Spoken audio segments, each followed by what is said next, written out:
श्री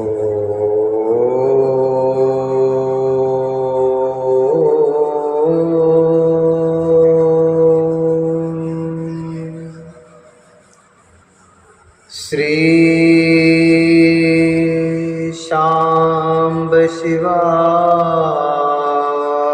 नमः। ओम श्री गणेशाय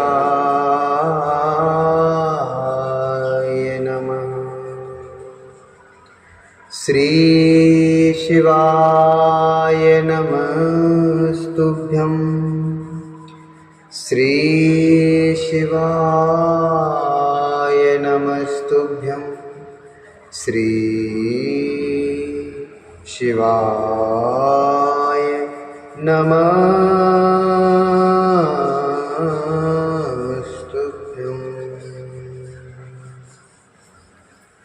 बोलिए शंकर भगवान की जय। भगवती मैया की जय। श्री शिव महापुराण के अंतर्गत रुद्र संहिता, जो कि द्वितीय संहिता है, और इसके खंड शती खंड के अध्याय 37वें में प्रवेश करेंगे, और जिसमें वर्णन है गणव सहित वीरभद्र द्वारा दक्ष यज्ञ का विध्वंस, दक्ष वध, वीरभद्र का वापस कैलाश पर्वत पर जाना, प्रसन्न भगवान शिव द्वारा उसे गणाध्यक्ष पद प्रदान करना, प्रसन्न भगवान शिव द्वारा उसे गणाध्यक्ष पद प्रदान करना। ब्रह्मा जी बोले, वीरभद्रो अथ युद्धे वै विष्णुना स महाबलः संस्मृत्य शंकरं चिते सर्वापि द्विनिवारणम्। संस्मृत्य शंकरं चित्ते सर्वापि द्विनिवारणम्। आरुह्य नंदनम् दिव्यं सर्ववैरिविमर्दनः गृहीत्वा परमास्त्राणि सिंहनादं जगर्जः। गृहीत्वा परमास्त्राणि सिंहनादं जगर्जः। विष्णुश्चापि महाघोषं पांचजन्याभिधं निजं दधमौ बलि महाशंखं स्वकीयान् हर्ष्यन्निव। ब्रह्मा जी बोले, सभी शत्रुओं के विनाशक महाबलवान वीरभद्र भगवान विष्णु के साथ युद्ध में सभी प्रकार के दुखों को दूर करने वाले भगवान शंकर का अपने हृदय में ध्यान करके दिव्य रथ पर आरूढ़ होकर बड़े महान अस्त्रों को लेकर सिंह के समान गर्जन करने लगे। बलशाली विष्णु भी अपने योद्धाओं को शाहिद करते हुए महान शब्द करने वाले अपने पांचजन्य नामक शंख को बजाने लगे। उस शंख की ध्वनि को सुनकर जो देवता पहले युद्धभूमि छोड़कर भाग खड़े हुए थे, वे तत्क्षण लौटकर आ गए। तब सेना से समस्त इंद्र आदि लोकपाल सिंह गर्जना करके वीरभद्र के गढ़ों के साथ युद्ध करने लगे। उस समय सिंहनाद करते हुए गढ़ों एवं लोकपालों के बीच भयंकर घनघोर द्वंद्व युद्ध छिड़ गया। इंद्र नंदी के साथ युद्ध करने लगे, अग्नि अश्मा के साथ और बलशाली कुबेर कूष्मांडपति के साथ युद्ध करने लगे। तब इंद्र ने 100 पर्व वाले वज्र से नंदी पर प्रहार किया। नंदी ने भी त्रिशूल से इंद्र की छाती में प्रहार किया। बलवान इंद्र और नंदी दोनों एक दूसरे को जीतने की इच्छा से अनेक प्रकार के प्रहार करते हुए परस्पर प्रीतपूर्वक युद्ध करने लगे, लड़ने लगे। अत्यंत क्रोधयुक्त अग्नि ने अपनी शक्ति से अश्मा पर प्रहार किया तथा उसने भी अग्नि पर बड़े वेग से तीक्ष्ण धार वाले त्रिशूल से प्रहार किया। गढ़ों में श्रेष्ठ युद्धपति महालोक प्रीतपूर्वक शिव जी का ध्यान करते हुए यमराज के साथ घनघोर युद्ध करने लगे। महान बलशाली चंड आकर के निरर्थ को तिरस्कृत करते हुए बड़े बड़े अस्त्रों से उनके साथ युद्ध करने लगे। महाबलवान मुंड भी त्रिलोकी को विस्मित करते हुए अपनी उत्तम शक्ति से वरुण के साथ युद्ध करने लगे। वायु ने अपने परम तेजस्वी अस्त्र से भृंगी को आहत कर दिया और प्रतापी भृंगी ने वीर त्रिशूल से वायु पर प्रहार किया। वीर कूष्मांडपति ने पहुंचकर हृदय में आदर पूर्वक शिव जी का ध्यान करके कुबेर के साथ युद्ध करना प्रारंभ किया। महान भैरवीपति योगिनियों के समूह को साथ लेकर समस्त देवताओं को विदीर्ण करके विचित्र रूप से उनका रक्त पीने लगे। क्षेत्रपाल श्रेष्ठ देवताओं का भक्षण करने लगे और काली भी उन देवताओं को विदीर्ण कर रक्त पीने लगी। तब शत्रुओं का संहार करने वाले भगवान विष्णु उनके साथ युद्ध करने लगे और उन्होंने दसों दिशाओं को दग्ध करते हुए वेगपूर्वक अपना चक्र फेंका। चक्र को वेगपूर्वक आते हुए देखकर बलवान क्षेत्रपाल ने सहसा वहां पहुंचकर उस चक्र को ग्रसित कर लिया। शत्रुओं के नगर को जीतने वाले भगवान विष्णु ने अपने चक्र को ग्रसित हुआ देखकर उसके मुख को मसल कर उस शत्रु के मुख से चक्र को उगलवा लिया। तब संसार के एकमात्र स्वामी महानुभाव तथा महाबलवान भगवान विष्णु अत्यंत कुपित हो उठे। वे क्रोधित होकर अपने चक्र तथा अनेक प्रकार के अस्त्रों को लेकर उन अस्त्रों से उन महावीर गणों के साथ युद्ध करने लगे। विष्णु ने प्रचंड पराक्रम के साथ भयंकर महायुद्ध किया। वे अनेक प्रकार के अस्त्र चलाकर प्रसन्नतापूर्वक उनके साथ युद्ध कर रहे थे। वे भैरव आदि गण भी अत्यंत क्रोध में भरकर महान युद्ध से अनेक प्रकार के अस्त्रों को छोड़ते हुए उनके साथ युद्ध करने लगे। इस प्रकार अतुलनीय तेज वाले विष्णु के साथ होते हुए उनके युद्ध को देखकर बलवान वीरभद्र लौटकर उनके पास पहुंचकर विष्णु के साथ स्वयं युद्ध करने लगे।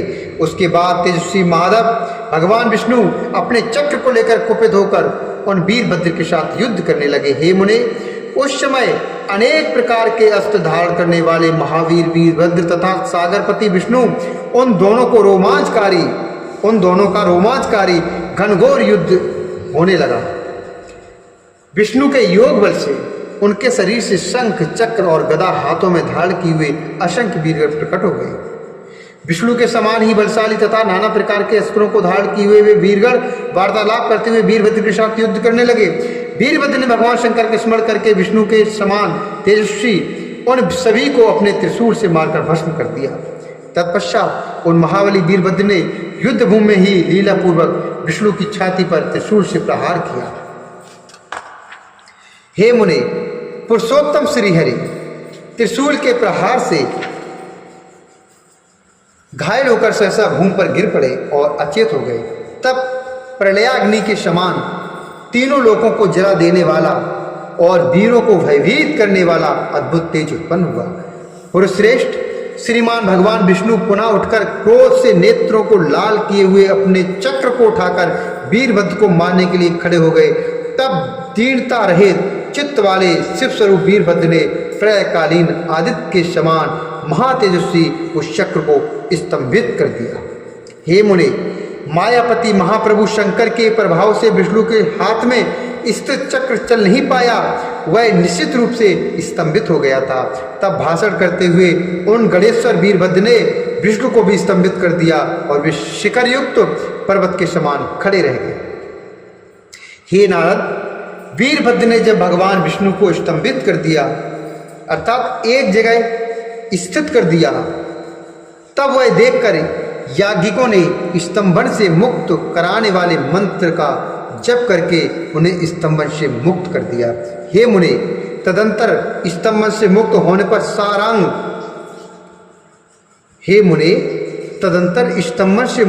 पर सारंग नामक धनुष धारण करने वाले रमापति ने कुपित होकर बाण सहित अपने धनुष को उठा लिया।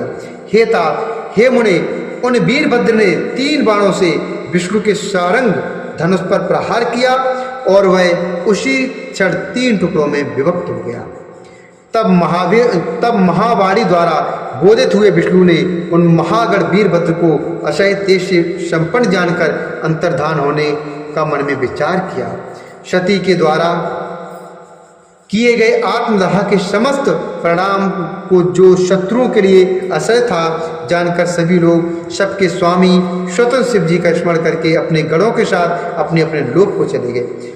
मैं भी पुत्र के शोक से पीड़ित होकर सत्यलोक चला आया और अत्यंत दुख से व्याकुल होकर विचार करने लगा कि मुझे अब क्या करना चाहिए।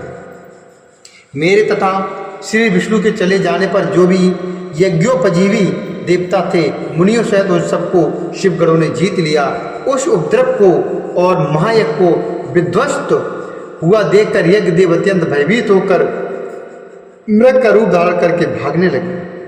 मृग रूप में आकाश की ओर भागते हुए उन यज्ञ को वीरभद्र ने पकड़कर सिर विहीन कर दिया।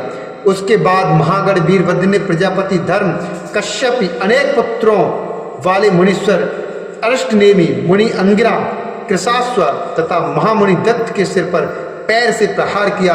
प्रतापी वीरभद्र ने सरस्वती तथा देव माता अदिति की नासिका के अग्रभाग को अपने नखाग्र से विदीर्ण कर दिया।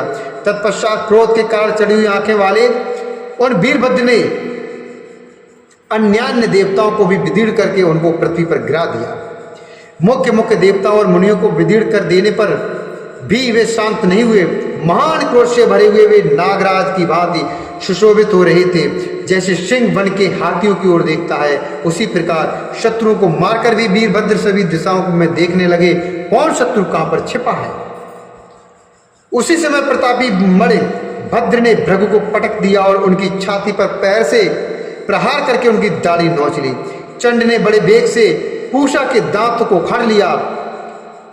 चंड ने बड़े वेग से पूषा के दांत उखाड़ लिए जो पूर्व काल में महादेव जी को दक्ष द्वारा साप दिए जाने पर दांत दिखाकर हंस रहे थे। नंदी ने भग को रोषपूर्वक पृथ्वी पर गिरा दिया और उनकी दोनों आंखें निकाल ली। उन्होंने शिव को शाप देते हुए दक्ष की ओर नेत्र से संकेत किया था। जिन्होंने शिव को शाप देते हुए दक्ष की ओर नेत्रों से संकेत किया था। गणेश्वरों ने स्वधा स्वाहा दक्षिणा मंत्र तंत्र तथा अन्य जो भी जहां उपस्थित थे सबको तहस नहस कर दिया। उन गणों ने क्रोधित होकर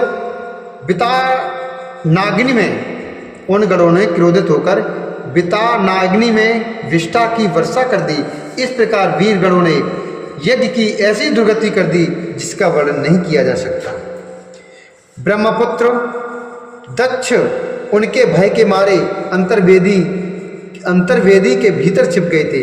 वीरभद्र पता लगाकर बलपूर्वक उन्हें खींच लाए।